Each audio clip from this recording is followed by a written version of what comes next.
Hi, this is Monk from Team Liquid, and I'm here at the BWC WCS Grand Finals Tournament, Day 2, and I'm here with Dignitas.KiLLeR. Hi, Killer. How are you doing?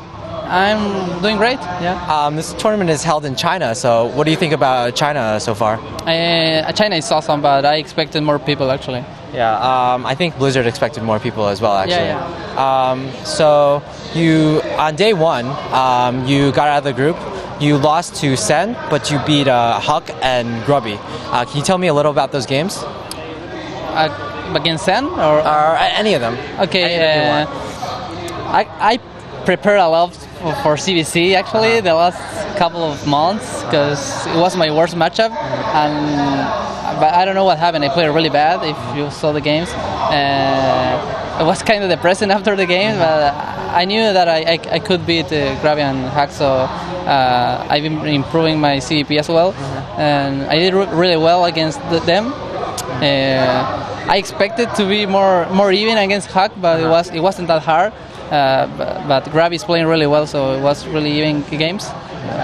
Actually, the last game, I don't know if you saw, it was an Ice Swarm. He tried an Immortal Push, was really fun. Oh, nice. Was really exciting, so that game came me out of the group. Okay. It's really hard for press to see any games during the tournament because you can't see the internet, no streams, you know. But I wish I'd seen it. And then on Day 2, you advanced to play Titan, who had just beaten both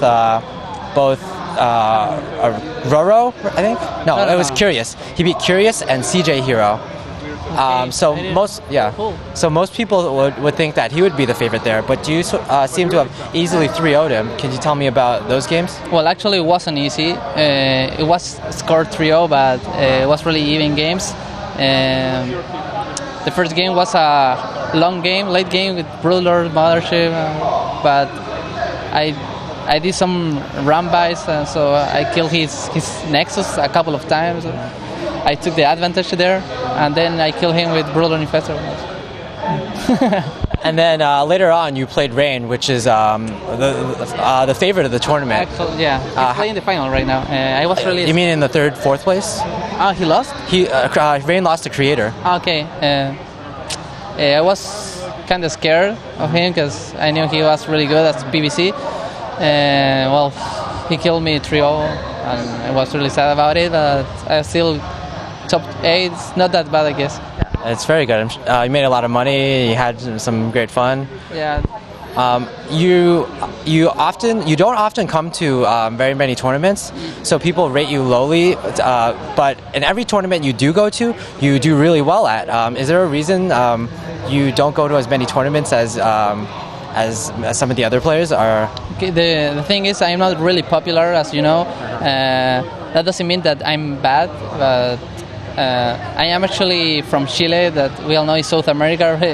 I'm far away from every tournament, so it's really, really expensive for me to fly.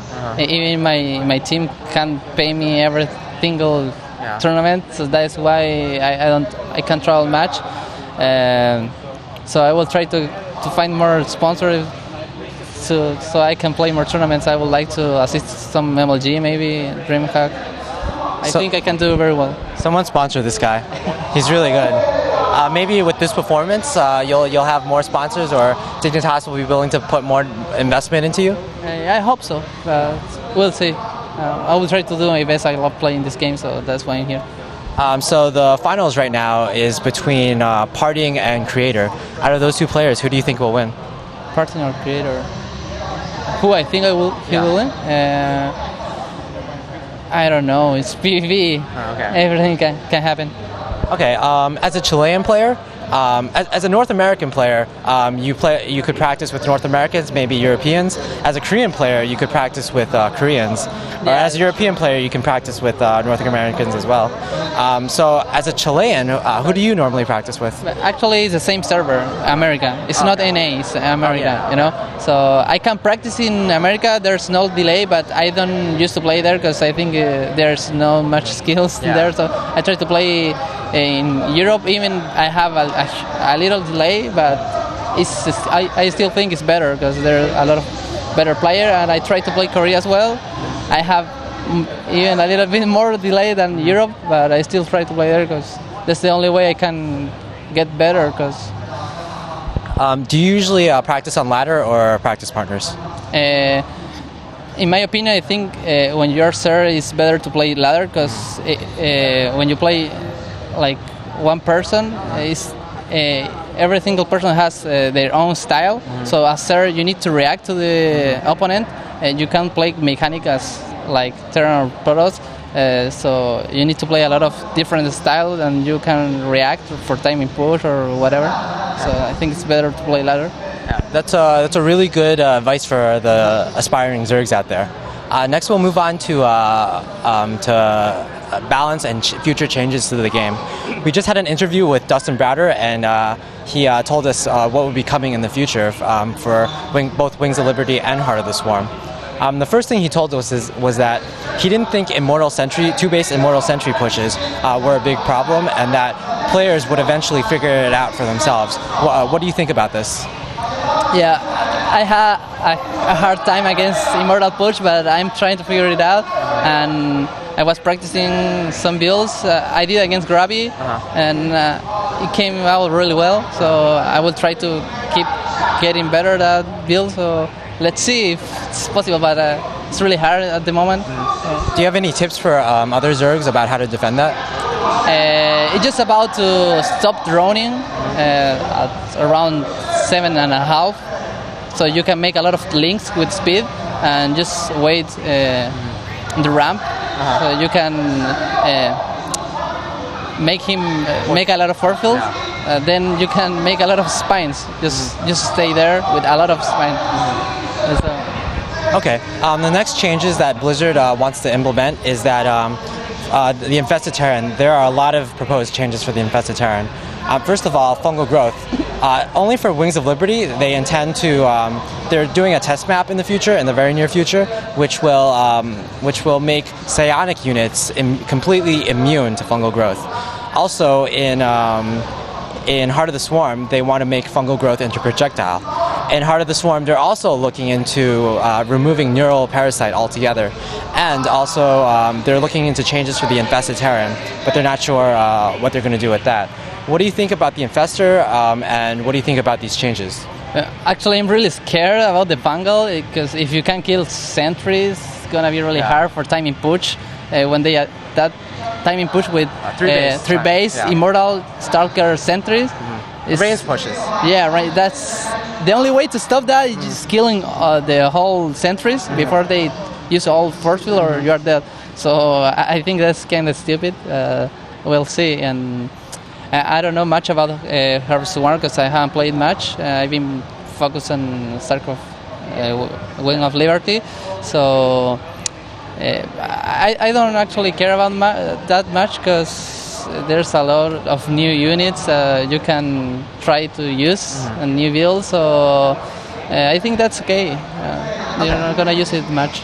The next set of changes are that they want to make the mothership into more of a casual unit, and they want to take it out of competitive play altogether. So they'll nerf it so that it's not really viable for competitive play, and also that they want to change carriers so that the interceptors won't be able to be fungled. What do you think about those two changes?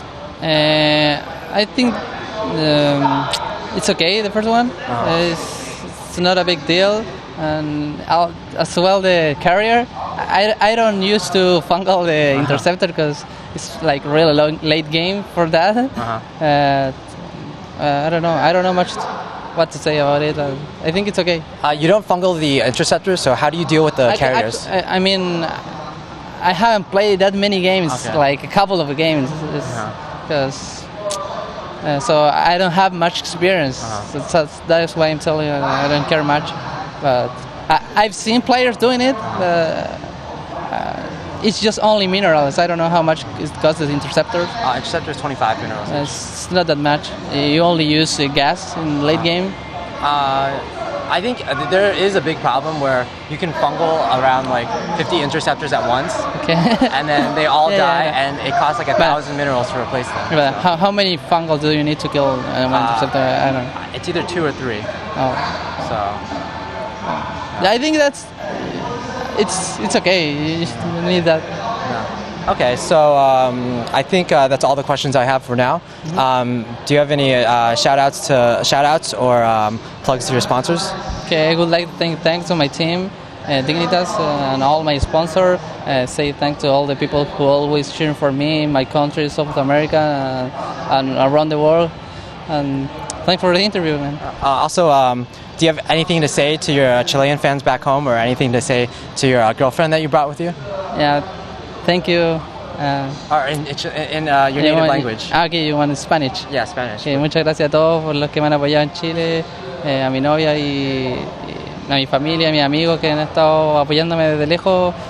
Gracias por haberse quedado despierto esta noche y muchas gracias. All right, this has been Monk from Team Liquid bringing you an interview with Dignitas.KiLLeR. Stay tuned for more updates from our Twitter and also on YouTube. Have a good night.